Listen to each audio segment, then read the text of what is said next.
Ça y est, tu vois, c'est l'heure. J'ai faim. C'est là, hein. Ah oui, un bon éclair au chocolat. Sucre. Bah alors, un bon cheeseburger avec du ketchup, plein de ketchup. Sucre aussi. Non mais, ouais. Alors écoute, un croissant. Sucre. Une pomme. Resucre. Du pain. Sucre. Oh non mais toi t'es relou. Mais écoute, C'est pas possible. c'est pas moi qui le dis, ce sont nos invités. Bon, bah alors il va falloir qu'ils aillent un peu plus loin. Hein, Ouais. On y va va avec eux. Ouais. Allez, t'inquiète pas, ça va aller.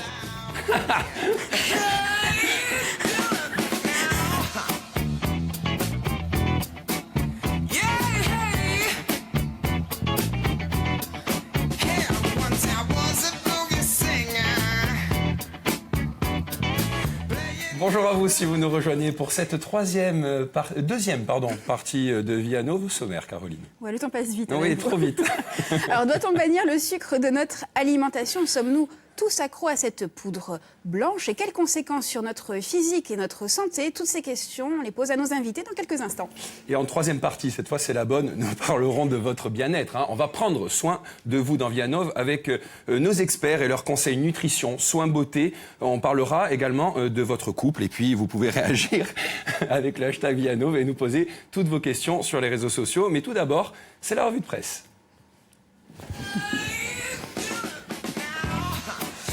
Voilà. Quelle belle arrivée. Ben oui, en fait, le chemin n'est plus semé d'embûches. Ben oui, là, du coup, vous avez J'ai perdu vos l'impression qu'il y a repères. une autoroute. Alors que nous réserve la rentrée dans nos quotidiens? Eh bien, c'est toujours le grand débat, hein, évidemment, proposé par Emmanuel Macron, qui aujourd'hui est cadré par la lettre du chef de l'État aux Français. Ça fait la une de toute la presse, avec ceux qui doutent et ceux qui sont un petit peu plus enclins à y croire. Alors, je commence avec l'Humanité, qui est au-delà du doute, puisque le quotidien titre carrément « Les Gilets jaunes, pas dupes des ruses de Macron ». Et puis ensuite, l'Humanité explique en page intérieure comment ce mouvement déjoue tous les pièges du pouvoir, en nous expliquant que de l'arnaque du grand débat national aux provocations et tentatives de division, toutes les ruses de la majorité échouent face à un mouvement inventif qui bouscule les codes. Alors le vocabulaire est vraiment très clair, pour l'Humanité, il n'y a rien à garder. Hein. Oui. Ah oui. Alors c'est sans concession. En effet, Je suis Florian. en pleine forme. Non, mais aujourd'hui, c'est la reprise, hein, vous savez. Bon.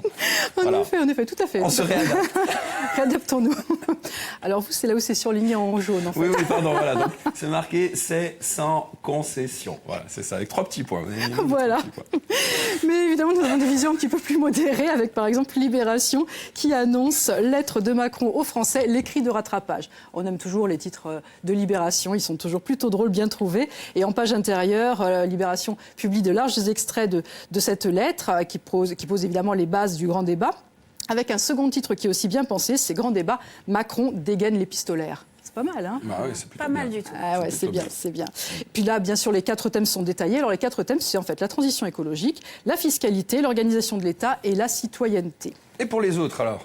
Eh bien, le Parisien reste un peu plus neutre en citant Emmanuel Macron qui nous dit clairement « Pour moi, il n'y a pas de questions interdites ». Donc voilà, tout le monde pourra poser ses questions. Le quotidien publie l'intégralité de la lettre avec ses 34 questions qui illustrent l'intérêt, évidemment, et illustrent l'intérêt de ce propos par le dessin de Rançon avec ses bouteilles, regardez, jetées à la mer. C'est la lettre, finalement, qui est envoyée aux Français. Il faut espérer que quelques-unes arriveront et seront lues. Voilà. Il faut donc la lire, cette lettre. Il vaudrait mieux quand même, parce que c'est vrai qu'elle est supposée donner un sens au débat. Alors un sens ou pas, parce qu'avec le dessin de CAC, qui lui fait par contre la une de l'opinion, il nous montre un Emmanuel Macron avec son espèce de feuille de route, mais tellement de directions différentes montrées par tous les conseillers que est-ce que ça donne du sens ou est-ce que ça va nous perdre? On n'en sait rien, mais enfin en tout cas, l'opinion va recadrer ce grand débat avec un titre tout à fait simple, Comment écouter le peuple. Et il réexplique que pendant 2 mois, c'est que 2 mois, donc il faut quand même s'activer, les Français sont invités à participer à ce grand débat national ou à débattre sans tabou. Et ça, c'est le titre des Échos, qui a un regard plutôt moins critique. Voilà, Macron invite les Français à débattre sans tabou. Il faut donc prendre un peu ce débat comme une opportunité? A priori, plutôt oui, parce que c'est quand même une consultation assez inédite. Hein. On a rarement demandé aux Français de poser toutes leurs questions sans tabou et sans questions interdites. La Croix est plutôt optimiste d'ailleurs et l'affirme avec cette jolie une et ce titre sobre, Place au débat. Le quotidien se veut pédagogue, il présente évidemment la lettre du chef de l'État et tous les enjeux du grand débat. Et puis vous voyez ici sur l'éditorial, des colères aux solutions. Eh bien c'est un titre que l'on va retrouver dans à la une du Figaro, pardon, avec ce titre-là pour le Figaro, transformons nos colères en solutions. C'est donc la citation évidemment d'Emmanuel Macron. Et le quotidien explique que ce grand débat va permettre d'établir un nouveau contrat pour la nation. Alors un grand débat piloté par les élus. Oui, par les élus, essentiellement d'ailleurs les plus proches de nos élus locaux, c'est-à-dire les maires. Et ça tombe relativement bien parce que Corse Matin en met 2 à la une aujourd'hui avec ce titre en haut. Vous voyez, Anticor distingue 2 maires de Corse. De quoi s'agit-il? Eh bien, en fait, on découvre en page intérieure que Séverin Médori et David Brugioni, que j'espère ne pas trop déformer leur nom, ont reçu un prix éthique 2019 pour leur résistance à la pression foncière sur leur commune. Vous avez suivi un petit peu ça. Ça a été difficile. Ils ont été menacés, mais ils ont quand même tenu bon. Donc voilà ce titre. Les maires de Linguizzetta et de Centuri distingués à Paris. Alors ils ont donc été distingués par, je vous l'ai dit tout à l'heure, cette association Accor qui lutte contre la corruption et pour l'éthique en politique. Alors si justement les maires vont être les principaux interlocuteurs de ce grand débat, eh bien on se réjouit aussi que certains placent l'éthique vraiment au cœur de leurs préoccupations. Merci. Merci beaucoup Marie-Jo. Marie-Jo. Oui. Vous prenez place avec Oui, nous, je vais revenir pour le sucre. Oui. Hein. Alors, ne partez pas, j'ai envie de vous dire. Restez là. Je reviens avec vos invités. Il est 12h31, c'est l'heure du débat de Vianov. Ruisseau de sucre qui aide la médine à couler, la médine à couler, médine à couler. Juste un morceau de sucre qui aide la médine à couler. Voilà, tiré de Mary Poppins, évidemment. Alors, le sucre se consommerait désormais avec modération. C'est en tout cas ce que préconisent les différentes autorités sanitaires nationales et internationales qui revoient notre ration quotidienne à la baisse. Alors, facile à dire, un peu plus compliqué à faire tant nous serions accros à cette poudre blanche qui pourtant serait responsable, ou est plutôt responsable puisque c'est scientifiquement prouvé, de diverses maladies et désagréments. Alors pour en parler, nous accueillons le docteur Pierre-Ange Girard, bonjour, endocrinologue et diabétologue bonjour. à Ajaccio, bonjour et bienvenue, et le coach en énergie Eric Montes, formateur, préparateur physique et diététique, auteur entre autres de l'alimentation Bonjour, gagnante bonjour, et bonjour. maigrir en 2 heures. On reviendra sur ce maigrir en 2 heures si vous le voulez bien. Moins le quart. 2 heures moins le quart. Bienvenue et merci d'avoir accepté notre invitation. Et avant de commencer, je vous propose un petit bond dans le passé, pas si lointain que ça. On regarde. Pour tout ce qui est sucre, c'est moi l'expert. Prenez Cannes, le festival, la fameuse tarte à la crème. J'étais là. Et pique-nique royal. J'étais là. Oh la reine. Et les petits fours exceptionnels. Et sur la lune, j'étais là. Oh l'ambiance, le café. Oh le café délicieux. Vous voyez bien que c'est moi l'expert. Alors quand je vous dis qu'avec le sucre on passe de bons moments, bah croyez-moi. Alors, une publicité signée Jean-Paul Goude est réalisée en 1993 pour l'interprofessionnel du sucre. Alors, 26 ans ont passé depuis et nous sommes bien d'accord, messieurs, un tel spot ne pourrait plus être diffusé comme ça largement sur nos écrans. Docteur Girard, on commence avec vous. Qu'est-ce qui a changé justement et qu'est-ce qui a fait évoluer les politiques de santé publique ? C'est déjà les plans nationaux de santé qui ont fait que l'on s'est rendu compte qu'il y avait une explosion déjà de l'obésité et donc ensuite de l'explosion du diabète, puisqu'on sait que c'est une pathologie qui est en croissance importante. Par exemple, en Corse, depuis 2010, il y a à peu près 25% de diabétiques en plus en 8 ans. Et donc, on s'est dit, s'il y a des pathologies métaboliques, c'est peut-être parce qu'il y a un rapport avec l'alimentation. Et donc, on a essayé de savoir pourquoi notre alimentation avait changé et qu'est-ce qu'il fallait faire pour essayer d'y remédier. Éric Montes, sur cette évolution des mentalités, des comportements et même de la communauté scientifique. Déjà, quand je vois l'abeille, moi, ça me donne le bourdon. Pour la bonne et simple raison, c'est que il y a encore 100 ans, on consommait environ 50 grammes de sucre par jour par habitant en France. Et sur votre belle île. Aujourd'hui, on va dire, il y a 30 ans, on était à 150, 160 grammes. Aujourd'hui, on dépasse les 200 grammes. Moi, depuis 30 ans, je consulte un petit peu partout. Je vois aujourd'hui des adolescents à plus de 500 grammes par jour de glucides confondus. D'accord ? Donc là, on a vraiment un réel danger. On va en parler après si vous voulez. Oui, alors par rapport au gramme quotidien par jour, selon les différentes autorités, l'OMS, la NSES, les critères sont un petit peu différents et revus à la baisse. C'est-à-dire qu'ils parlent entre de 50 à 75, 85 grammes par jour. Tout à fait. En fait, il faut revenir quand même à l'origine de l'alimentation. Avant d'être sédentaire, on était des chasseurs et on consommait très peu de sucre. C'était que les baies uniquement. Et effectivement, on a un organisme qui peut concevoir 30, 40, 50 grammes de sucre sans pathologie. Du moment où on excède ces sucres-là, et on l'a vu déjà en 1920 où les premiers nutritionnistes en Californie travaillaient dans ce concept cétogène qu'on appelle, on a une dominante plutôt des glucides en diminution et par contre une montée sur les lipides d'origine animale ou végétale. Donc à partir de là, s'est installé dans les pays capitalistes l'appât du gain. C'est-à-dire qu'effectivement, je ne peux pas dominer une population de consommateurs par les lipides, je peux la dominer par le sucre. Parce qu'il y a effectivement des appartenances, il y a des nodules qui se mettent dans le cerveau et qui font que, comme pour le tabac, comme pour la drogue, on se retrouve pris au piège. On va reparler de l'addiction. Mais docteur Girard, avant peut-être rappeler quel rôle joue le sucre dans notre organisme. C'est quand même important, le sucre. Oui, le sucre est important puisque ça sert, les glucides servent à faire fonctionner tout l'organisme. Il faut savoir que même dans la nuit, même quand on ne mange pas, il y a une production de sucre par le foie, c'est la néoglucogénèse, qui fait que l'on fabrique du sucre pour faire fonctionner le cerveau, le cœur et tout ça. Donc c'est un carburant. C'est un carburant de l'organisme. Et si on n'utilise pas ce sucre, l'organisme il est obligé d'aller chercher ailleurs. Et donc c'est essentiellement en brûlant des graisses qu'on va essayer d'avoir donc des apports pour pouvoir faire fonctionner l'organisme. Flo ? Oui, la question qu'on se pose, c'est on trouve du sucre à peu près dans toute l'alimentation aujourd'hui. Comment on fait pour gérer ça, pour gérer son alimentation? Est-ce qu'il y a des bons sucres, des mauvais sucres, sucre lent, rapide? D'abord, sans vouloir vous contredire, docteur, avec tout le respect que j'ai pour vous et votre profession, on n'a absolument pas besoin de sucre dans notre alimentation pour la faire fonctionner. Et on ne l'a jamais eu. Et on le voit chez un enfant qui vient au monde, quand il prend le sein de sa mère, il va prendre des lipides. Sinon, le cerveau et le cœur ne démarrent pas. Voilà. Il y a 70% de la planète qui a une alimentation qui est basée sur les acides gras et non pas sur le sucre. Tous les pays capitalistes où on consomme du sucre, et surtout on a un business du sucre, fait qu'aujourd'hui nous avons atteint des quantités qui sont inconcevables, qui sont devenues pathologiques pour nos organismes. Okay, voilà. Donc effectivement, avec 50 ou 100 grammes de sucre, ce qui est bien déjà, il faut savoir qu'une pomme c'est 25 grammes de sucre, vous en parliez tout à l'heure. Oui, j'avais perdu l'aliment. Ouais, je vous ai amené un petit bouquin que je vais vous laisser, que vous allez pouvoir lire après, comme ça vous ne vous tromperez plus.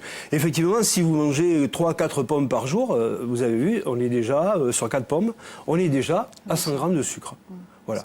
Alors après, ça ne veut pas dire que ce sont des mauvais sucres, mais ça veut dire qu'effectivement, il y a des organismes, et ça, notre spécialiste du diabète va pouvoir nous l'expliquer, et effectivement, il y a des gens qui ont des bonnes insulines, avec des bons pancréas, et qui arrivent effectivement à encaisser 150 grammes de sucre, ou qui pratiquent du sport et qui en consomment. Docteur Girard, est-ce qu'on est tous égaux face au sucre?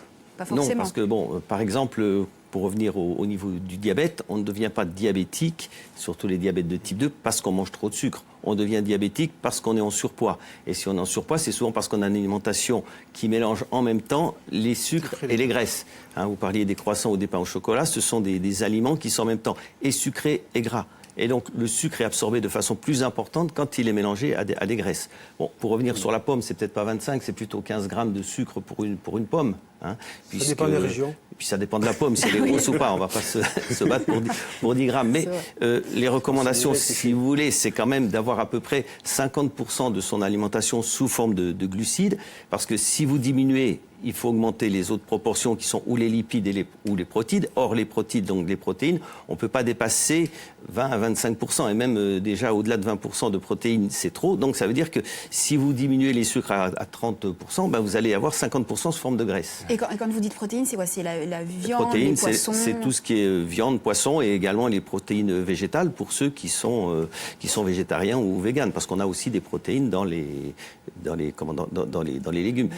Dans le lait maternel, il y a également quand même du lactose, donc il y a quand même un petit peu de sucre. Oui, c'est 5 à 10%, mais il y en a quand même un petit peu. Alors docteur, Marie-Jo qui était à vos côtés s'est intéressée au début de ce sucre, à l'histoire de ce sucre. L'histoire du sucre. N'est-ce pas, ma petite Marie-Jo? Oui, elle est longue. Hein. C'est vrai? Je vais essayer de vous la faire un peu courte. Bon.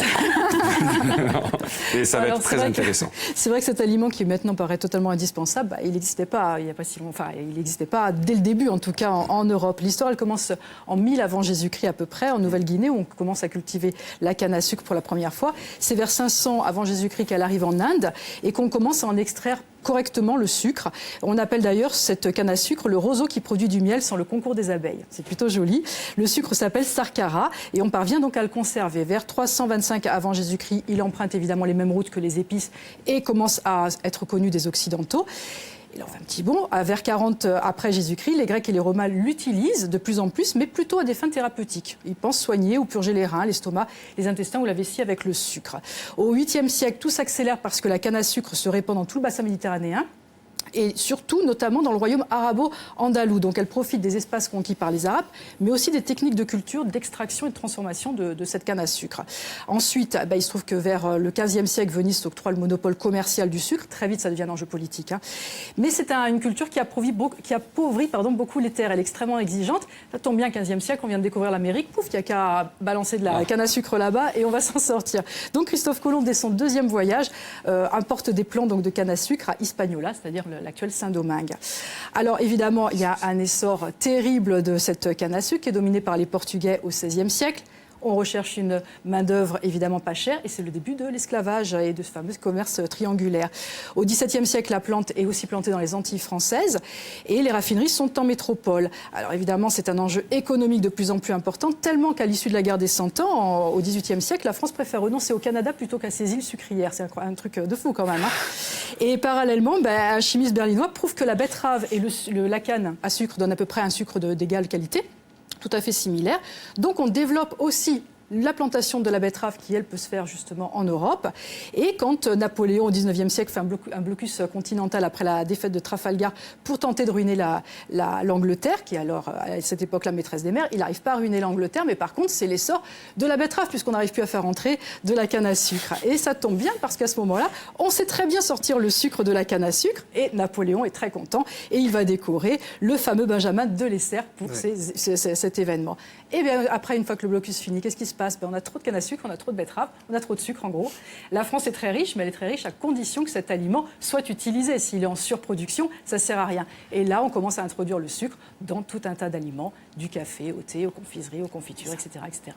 Et alors là, c'est presque, je dirais, transparent l'utilisation du sucre. Mais ce qui crée un petit peu la polémique, un petit peu beaucoup d'ailleurs la polémique aujourd'hui, c'est qu'on retrouve du sucre un peu partout, dans tout ce qui est plat préparé, industriel. Il y aurait plus de 50 appellations pour le sucre dans les fameux étiquetages que pas grand monde ne comprend. Il est là aussi le danger, messieurs, qui se lancent. Le constat est dramatique. 90% des aliments en grande distribution sont avec des sucres réinjectés. Okay.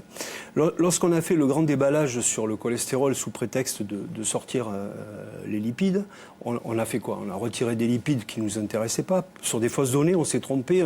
Et aujourd'hui, c'est pas le sujet aujourd'hui du cholestérol, mais on pourrait en faire un, et ça serait vraiment un débat sympathique. On a rajouté du sucre. Et en rajoutant du sucre, on s'est aperçu qu'il y avait des addictions et qu'à partir de là, on pouvait fidéliser une clientèle. Donc ça a été la porte ouverte au business. Voilà. Alors à partir de là, aujourd'hui, ils sont même en train d'injecter du sucre dans la charcuterie. Le fromage n'est pas touché encore, mais ça ne serait tardé, sauf si, bien entendu, il y a une réaction et une volonté gouvernementale de la santé de mettre un veto au sucre. Pour rendre tout produit addictif, il suffit de rajouter en fait du sucre. Tout simplement. Et là, on tombe dedans. Tout simplement. Le sucre est aussi souvent là pour masquer des goûts, pour masquer des conservateurs, une certaine acidité. Donc il y a double emploi, du coup. On le trouve aussi dans des Il a surtout un problème, ce sucre, c'est qu'il va uniformiser les goûts. Et aujourd'hui, on a des gens qui sont plus en quête de volupté, de choses comme ça, c'est-à-dire de sensation, d'instinct, mais plutôt en quête de reconnaissance. Voilà, je me fidélise à un goût et je me stabilise et je suis sécurisé. Docteur Gérard, sur cet ajout de sucre dans les plats préparés, les sodas évidemment. Oui, on sait très bien justement que bon, le sucre appelle le sucre. C'est-à-dire quand on prend une boisson sucrée, il y a une réaction au niveau de l'organisme qui fait une boisson ou un produit qui est très sucré avec un sucre, ce qu'on appelle rapide, avec un index glycémique, qui fait sécréter de l'insuline et qui va faire rebaisser la glycémie. Et donc une heure après, on a de nouveau besoin de prendre du sucre. Ça, je parle pour toute personne, même si en dehors des pathologies, diabète ou autres. Donc c'est vrai que de manger quelque chose de très sucré, ça va donner envie de manger sucré. Si on regarde quand même, par exemple, la consommation de sucre ou d'aliments sucrés en 1850, on mangeait quand même à peu près beaucoup plus de sucre, enfin de glucides que maintenant, parce que les gens prenaient quand même l'équivalent de 350 grammes de pain par jour et beaucoup plus de pommes de terre. Mais il n'y avait aucune adjonction de sucre. Et là, il y a quand même, c'est sûr, peut-être des enjeux économiques. Il faut savoir que le premier pays producteur de sucre actuellement, c'est le Brésil. Et ils sont en train de faire de la déforestation pour planter de la canne à sucre et pouvoir produire du sucre. Il y a quand même un enjeu économique mondial et ils rajoutent du sucre de partout. Alors, c'est vrai qu'il y a eu l'explosion de l'obésité, et donc, je vous dis, l'explosion du diabète. Et il y a aussi quand même le risque des maladies cardiovasculaires. Moi, je pense que si on veut donner des conseils simples pour ne pas noyer un peu les personnes dans des considérations trop scientifiques, c'est essayer de revenir à des valeurs un petit peu normales, de consommer local, déjà, et des produits de qualité, si on peut, et on bio revient ou au autre. fait maison, finalement. Et voilà, fait maison. Donc on a ici en Corse beaucoup de producteurs. On a des producteurs de miel, par exemple. Donc je ne pense pas qu'on soit obligé de supprimer le miel. Donc il y a aussi d'autres qualités au miel. Et donc de manger local, c'est pas la peine de vouloir manger des cerises au mois de décembre, par exemple. Oui. Il faut manger les fruits au moment où ils apparaissent. Voilà. En saison. Est-ce que vos patients, docteur, sont de plus en plus jeunes? Parce qu'on voit que les industriels du sucre visent évidemment en priorité les enfants. Alors, de plus en plus jeunes, oui. Par exemple, il y a, en 1945, les gens devenaient diabétiques à 70 ans. Il faut savoir qu'en 1945, l'espérance de vie était de 65 ans. Donc l'espérance de vie à naissance en 1945 était de 65 ans. C'est d'ailleurs comme ça qu'on a fixé l'âge de la retraite en 1945. Actuellement, l'espérance de vie est de 82 ans, donc si on prenait le même calcul, on devrait fixer l'âge de la retraite à 82 ans. Et les gens ne sont pas diabétiques à 65 ou 70 ans actuellement, mais ils deviennent diabétiques. Quand je parle des diabétiques, c'est diabétiques de type 2, donc liés aux problèmes métaboliques, des fois même dès l'âge de 20 ans. Et on commence à découvrir des adolescents qui sont en surpoids et qui ont un diabète de type 2, lié à l'excès de sucre peut-être, mais également l'excès de matières grasses. C'est vrai que les fast-foods, les hamburgers, avec les sauces, toutes les viennoiseries, tout ça, ça n'aide pas non plus. Ça fait prendre du poids, et si on prend du poids, on provoque, comme j'ai dit, quand on mange du sucre, une sécrétion d'insuline importante, et donc il y a un hyperinsulinisme qui fait qu'après, on fabrique des graisses. Donc c'est l'organisme qui va fabriquer des graisses et qui va également fabriquer du sucre. Eric, qu'est-ce que le régime cétogène ? En fait, c'est basé sur le carbone. Nous sommes du carbone. Donc effectivement, lorsqu'on introduit dans notre organisme un dérivé et qui va être transformé en carbone, on va avoir une assimilation et un profit de ça. C'est pour ça que l'alimentation cétogène est basée à 70% de votre alimentation sur les lipides, d'origine animale et végétale, 20 à 25% de protéines et 5% de glucides uniquement. Quand je vous disais, c'est 70% de la population. Dans le sport de haut niveau, puisque j'y suis depuis 30 ans, si on prend par exemple les All Blacks, qui ont une alimentation, s'ils font trembler la planète, ils ont une alimentation qui est basée à 70% sur les lipides. Je pensais que c'était à cause du haka, mais bon, c'est pas grave. Il y a le haka aussi. Haka. Moi, je l'ai vu dans le Tour de France. Aujourd'hui, il y a 80% des gens qui travaillent ou en bicarburant, je vais vous expliquer après, ou alors avec une dominante cétogène, c'est-à-dire où on va consommer effectivement des acides gras qui fonctionnent par capillarité, et non pas comme disait notre cher docteur, c'est-à-dire quand je rentre du sucre, j'ai une réaction insulinaire qui fait une hyperglycémie, derrière une hypoglycémie, qui me fatigue, qui m'endort, qui me donne faim, dans lesquels je suis obligé de faire des relais de sucre tous les 3-4 heures. Là, quand on mange des acides gras ou des boissons grasses ou des avocats ou des noisettes ou du poisson, par exemple, et Dieu sait si sur cette île vous avez tout ce qu'il faut, entre le fromage, la charcuterie et l'huile d'olive, les olives, les noisettes et les avocats, vous avez vraiment, plus les agrumes, vous avez absolument tout. En fait, votre île est cétogène. D'accord. Est-ce qu'il y a des carences possibles, probables, par rapport à ce régime? Est-ce qu'il s'adresse à tout le monde? Ce régime, il est très simplement destiné à tout le monde. La seule carence qu'il y a aujourd'hui, c'est dans la complexité de pouvoir l'enseigner d'une part. Et ensuite de pouvoir l'appliquer sur une patientèle, effectivement. Déjà, vous voyez, au niveau des médias, c'est compliqué, ça commence à arriver. Moi, j'ai attendu 25 ans quand même en France. Heureusement que je travaillais ailleurs, parce que sinon j'aurais été frustré. Mais pour vraiment arriver à fabriquer ces bicarburants ou à fabriquer vraiment ces alimentations cétogènes, il a fallu 25 ans. Oui. Non, allez-y. Docteur Gérard, c'est un bon régime, le régime cétogène, d'un point de vue médical? Non, je ne peux pas dire que c'est un bon régime parce qu'on met quelqu'un en cétose qui n'est pas une situation normale. Bon, après, il faut savoir à qui on s'adresse. C'est sûr peut-être que pour un sportif qui prépare une compétition, mais tout le monde ne fait pas partie des All Blacks ou ne veut pas faire le Tour de France. C'est vrai qu'il faut quand même... Caroline veut faire le haka quand même. Hein. D'accord. Je suis assez tentée, je dois dire. Je pense qu'avant de donner un régime, il faut savoir à qui on s'adresse, quelles sont ses pathologies, ses antécédents, s'il a un risque de diabète ou pas. Donc, je dirais, quel que soit le régime... Et il y a aussi une chose, il ne faut pas essayer de faire maigrir des gens qui n'ont pas besoin de maigrir non plus. Hein. Oui. Même en 2 heures. Alors, qu'est-ce que vaut, par exemple, l'alimentation light, vous savez, tous ces produits qu'on nous propose avec des faux sucres, je dirais. Alors, Faux sucre, fausse graisse, fausse photo. Alors, bon, les faux sucres, déjà, bon, si on prend les édulcorants, souvent, ou l'aspartame, ce n'est pas du sucre, ce sont des acides aminés. Ça a un pouvoir sucrant, c'est-à-dire ça donne le goût sucré. Ça, c'est pas bon parce que ça peut provoquer également quand même une addiction aux aliments sucrés, puisqu'au niveau du cerveau, le cerveau, il conçoit la prise de ces aliments comme un apport de sucre, hein, parce qu'il y a le message, certes, la réaction au niveau insulinique, au niveau du pancréas, mais il y a également le cerveau. Il faut savoir qu'on mange aussi essentiellement avec son cerveau. Un plat, s'il est beau et s'il est appétissant, on va le manger peut-être plus facilement que si on met des couleurs différentes de l'aliment que l'on croit prendre. Éric Montes, sur les aliments allégés, light, édulcorants, faux sucres, etc. etc. Ben moi, je ne suis pas du tout d'accord avec le docteur concernant l'alimentation cétogène. Bien entendu qu'elle est naturelle, puisqu'elle est pratiquée partout. La complexité encore reste dans le staff médical en France, où on a du mal avec cette communication. Ça viendra, c'est venu partout. J'ai exercé dans plein d'endroits où ça existe déjà et c'est en place, et ça marche très bien. Maintenant, pourquoi on rajoute du sucre? Parce qu'on a enlevé du gras, et qu'on ne donne pas de l'addiction avec du gras, tout simplement. Bon, si on a un mot rapidement à retenir, ça serait quoi? Équilibre? Moi, je dirais manger sain et naturel et local. Éric? Moi, je dis qu'il faut réviser. Il faut réviser. Bon, on va réviser. On va continuer à réviser avec vous dans un instant. Vous allez rester avec nous. Merci beaucoup. Merci, docteur. Merci, ma chère Marie-Jo. On se retrouve dans un instant. On parle de votre bien-être en troisième partie. À tout de suite.